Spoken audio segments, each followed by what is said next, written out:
আসসালামু আলাইকুম, বিনয় শিক্ষা চ্যানেলে আপনাদের স্বাগতম। আজকে আমরা ইন্ডেক্সটা দেখার চেষ্টা করব আর কিছু স্টক ৫-৬ দিন আগে দিয়েছিলাম। এই স্টকগুলো একটু ওভারভিউ করার চেষ্টা করব, কি অবস্থায় আছে, আমাদের বাই রেঞ্জে এসছে কিনা।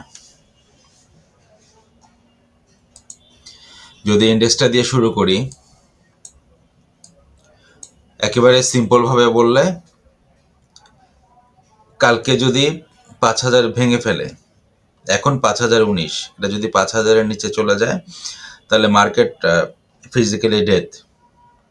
তো সেক্ষেত্রে মার্কেট আর দেখা থেকে না দেখাই ভালো হবে। আপাতত কিছুদিন মার্কেটটা না দেখাই ভালো হবে। এটা হচ্ছে একটা দিক। যদি ৫,০০০-এর নিচে চলে যায়, তো ৫,০০০-এর নিচে চলে গেলে ৪,৭০০ যাবে নাকি ৪,৮০০ যাবে, এই অ্যানালাইসিসগুলোই অর্থহীন অ্যানালাইসিস। ৫,০০০-এর নিচে চলে গেলেই ইটস এ ডেথ মার্কেট। আচ্ছা, এটা হচ্ছে একটা দিক। আর একটা দিক হচ্ছে, একটা বিষয় থাকে না, ইমোশনাল একটা বা সাইকোলজিক্যাল বিষয় থাকে, যেটা মনে হচ্ছে ৫,০০০ ভাঙবে না। এটা জাস্ট মনে হওয়া, একটা অভিজ্ঞতার আলোকে কথা বলা যায় যে মনে হচ্ছে ৫,০০০ ভাঙবে না। তার কারণ আছে। তার কারণ হচ্ছে সবকিছু আস্তে আস্তে রাজনৈতিক যে পলিটিক্যাল যে বিষয়গুলো ছিল এগুলোতে সেটেল ডাউন হয়ে যাচ্ছে। নির্বাচনের বিষয়টা সেটেল ডাউন হয়ে গেছে, গণভোটের বিষয়টাও সেটেল ডাউন হয়ে গেছে। মনে হচ্ছে লাস্ট মোমেন্টে, আমার কাছে সেটা মনে হচ্ছে, ভুলও হতে পারি আমি, লাস্ট মোমেন্টে স্টকগুলো হাতিয়ে নেওয়ার একটা ব্যবস্থা করা হচ্ছে। এই মার্কেটটা মনে হয় না ৫,০০০ ভাঙবে। এটা কালকেই আমার যেটা মনে হচ্ছে, কালকে একটা লেট গেট বাউন্স দেবে, বাট বাই করার জন্য কনফার্মেশন না। কালকে মার্কেট নীল থাকবে, পজিটিভ মার্কেট আমরা একটা পাবো। কালকে পরশু হয়তো পজিটিভ মার্কেট পাবো, না হলে তো ৫,০০০-এর নিচে চলে যাচ্ছে।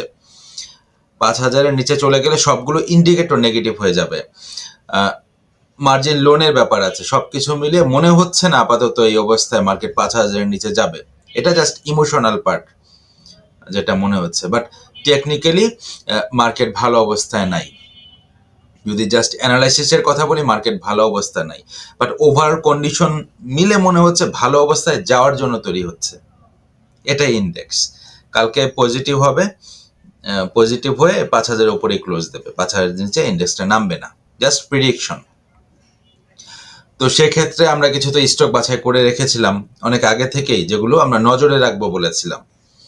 এই স্টকগুলো কোনোটা আমাদের বাই রেঞ্জে এসছে কিনা সেটা একটু দেখার চেষ্টা করি। আমাদের ওয়াচ লিস্টে ছিল এআইএল ছিল, ইএইচএল ছিল, ইন্ডেক্স অ্যাগ্রো ছিল, আইটিসি ছিল, মেঘনা লাইফ ছিল, মনাসপুল ছিল, নাভানা ফার্মা ছিল।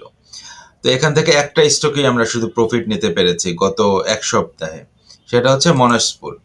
মনাসপুলে আমাদের টার্গেটটা ছিল, যেটা মার্ক করা ছিল ১৩২ টাকা, ১৩২, ১৩৫, আমাদের একেবারে ঠিক টার্গেটের জায়গাটা হিট করেছে, আমরা অফলোড করে দিয়েছি।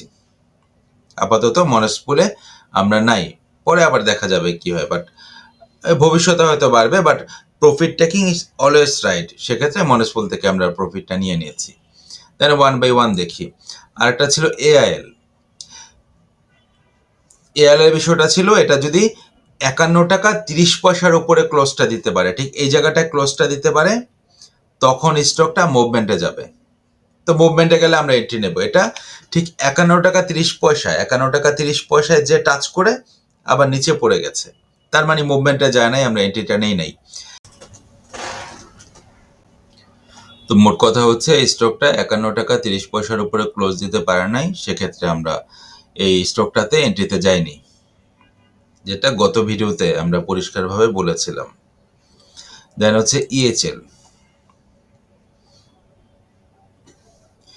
ইএইচএলটা মার্কেটের সাথে সাথে ও ইন্ডেক্সটাকে ফলো করছে, যেহেতু মার্কেট পড়ছে ও পড়ছে, তো আপাতত যদি এইভাবে পতনটা অব্যাহত থাকে মার্কেটে, সেক্ষেত্রে ৭১ টাকা এসে সাপোর্ট নেওয়ার চেষ্টা করবে।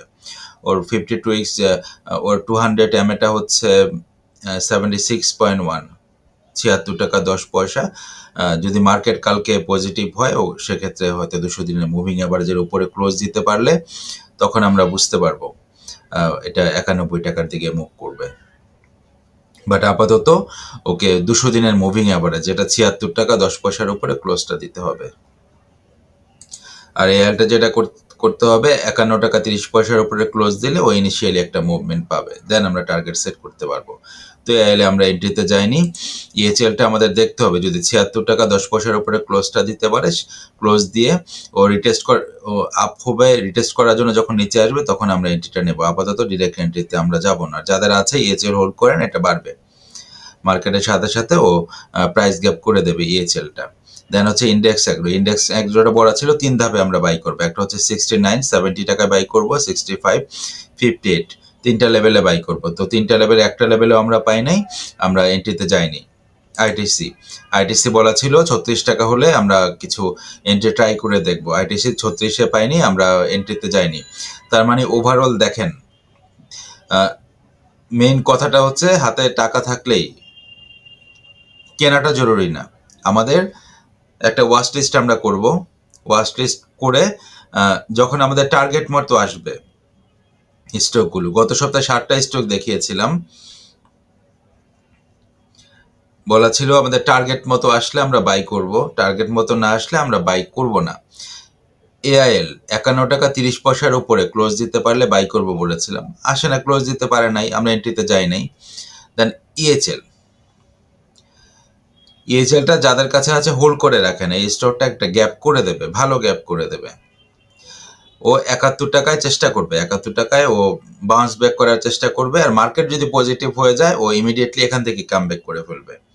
দেন হচ্ছে ইন্ডেক্স এগ্রো, আমরা এন্ট্রি পয়েন্টে পাই না, ইন্ডেক্স এগ্রোটা বাই করি না। আইটিসি বলা ছিল, এটা রেকর্ডেড চলে গেছে কিনা জানি না। দেন আমাদের টার্গেটে ছিল আমরা যদি 36 টাকা পাই কিছু আইটিসি ট্রাই করবো, না হলে আইটিসি ট্রাই করবো না। 36 টাকা, দেন আমাদের ফাইনাল বাই হবে 33 টাকা যদি পাই, না হলে কিনবো না, মার্কেটে তো স্টকের অভাব নাই। দেন হচ্ছে মেঘনা লাইফটা বলা ছিল 53 টাকা 60 পয়সা, যেটা 200 দিনের মুভিং অ্যাভারেজ, এখান থেকেও বাউন্স ব্যাকটা করবে। তো বর্তমান প্রাইস হচ্ছে 54 টাকা 40 পয়সা, 53 টাকা 60, কাছাকাছি তো চলে এসছে। মার্কেটের একটু পজিটিভ ভাইবটা পেলে ও বাউন্স ব্যাক করে আপাতত টার্গেটটা হবে 69, 70 টাকার দিকে একটা টার্গেট আমরা সেট করতে পারবো। দেন হচ্ছে মনস্পুল তো আমরা আপলোড করে দিয়েছি। এটার টার্গেটটা অনেক বড় ছিল, বড় দেখিয়েছিলাম টার্গেটটা, বাট বলেছিলাম আপাতত টার্গেট হচ্ছে আমাদের 132 থেকে 136, তো এটা আমরা আপলোড করে দিয়েছি। নাভানা ফার্মার বিষয় যেটা ছিল, বলা ছিল ও 52 টাকা, এই লেভেলটা হচ্ছে ও trend line, long term trend line. এটা নিচে যদি চলে আসে স্টকটা স্লো হয়ে যাবে, তো এটা নিচে চলে এসছে। যদি কালকে ইমিডিয়েটলি ও পুল ব্যাক করতে না পারে, ওর চ্যানেল এটাকে যদি একটা প্যারালাল চ্যানেল ধরি বা ট্রেন্ড লাইন ধরি, হোয়াট এভার যেটাই ধরি না কেন, এটার ভিতরে যদি আসতে না পারে সেক্ষেত্রে স্টকটা আরো পড়বে, কারেকশন হবে, ডিপ কারেকশন হবে। এটা 46 থেকে 48 টাকার মধ্যে চলে যাবে এই স্টকটা। বর্তমান প্রাইস হচ্ছে 51 টাকা 70 পয়সা।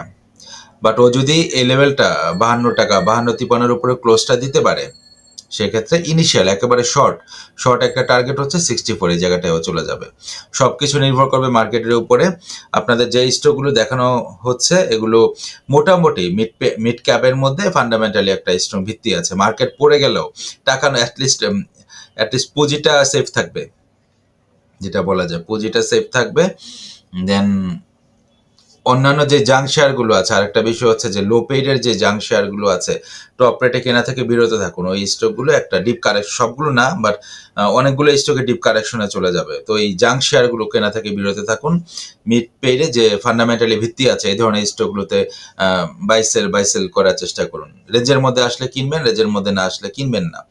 অ্যাটলিস্ট পুঁজিটা সেফ থাকবে, প্রফিট হয়তো কম হবে, পুঁজিটা সেফ থাকবে। আর ওভারঅল মার্কেটের যে ইন্ডেক্সের বিষয় যেটা বলেছিলাম, 5000-এর নিচে চলে গেলে তো it's a completely dead market, তখন 4700-তে যায় না 800-তে যায়, এটা দেখার কোনো বিষয় না। মার্কেট দেখাই বিরতি অফ করে রাখেন কিছুদিনের জন্য। তবে একটা ভেতরের একটা থাকে না বিষয়, সেটা মনে হচ্ছে যে আপাতত হয়তো মার্কেটটা 5000 ভাঙবে না, কালকেই আমরা একটা পজিটিভ মার্কেট দেখতে পাবো, মনে হচ্ছে, জাস্ট মনে হচ্ছে। এটা মনে হওয়া দিয়ে তো আর মার্কেট চলে না, বাট ভালো কিছু আশা করতে দোষ কি। তো ভালো থাকবেন, আসসালামু আলাইকুম।